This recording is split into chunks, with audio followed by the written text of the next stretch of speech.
Fils Mbote. Mbote papa. Bonne santé bien. Santé malamu papa ndia mwigo. Na moni lelo. Ok. Boni à part ça. Bon, à part la musala kaka ya muziki, ndi kaka na epano awa.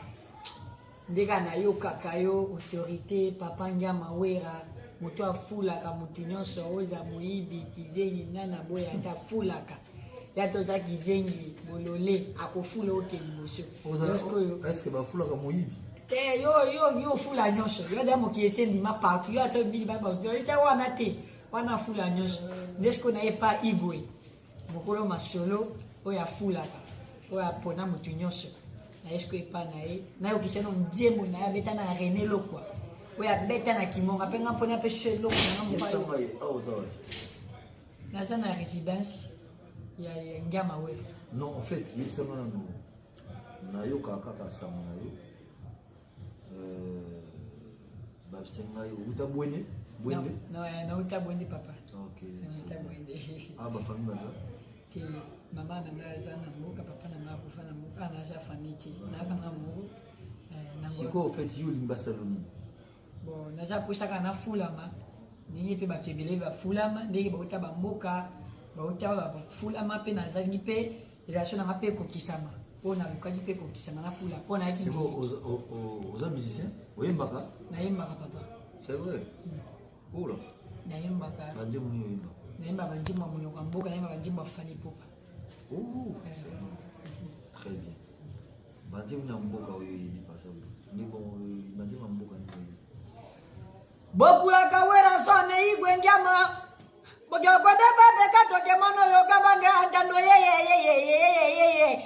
Bona liaka na bango basira kwa kuva wera sone igwe ke mono yoga be. Mabeli samoke na zonge mamugi roko. Sawa mimi mongwe mbogira roko ndwe. Kitasa na yaka kapasi ngama wera sone na kwa maka na kitasa. Bato bakoma kwa seka kwa maka kana banjira ngama wera sone. Na kwa mana kitasa.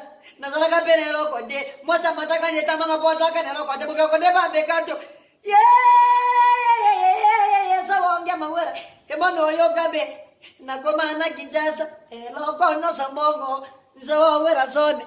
Papa ya baneye e fula go ya fula ka moto nyoso ngama beta bloki kadene sika hapo konta bwanke na so wera so na beta ouais le petit Fali na sepeli ya mingi na ibike yo kotala ngai en tout cas na loko apesa ote mais pour la protection lokola ba déconfiné na chef de l'état Félix Tshisekedi Tshilombo a fait un message pour le peuple congolais mais à l'ovi tout ça toujours na ba masque ça dit de garder moi distance parce que maladie à Covid-19 ezali na piso ebele ya moto je vais rester pour yo tant que ce qu'on on va utiliser mot que baby on changer quoi voilà c'est ça mais en tout cas courage OK na pena za pena njimbo to ko beta pena pe papa isa na pe vous en nzembo na pena njimbo ko peta ko cha pena la belle pe mogili pe tani pe mogili ningani po yo ni sa mogili njembo ni par exemple oh mina ma wo mina ma totole ye mina ma wo ye mama sana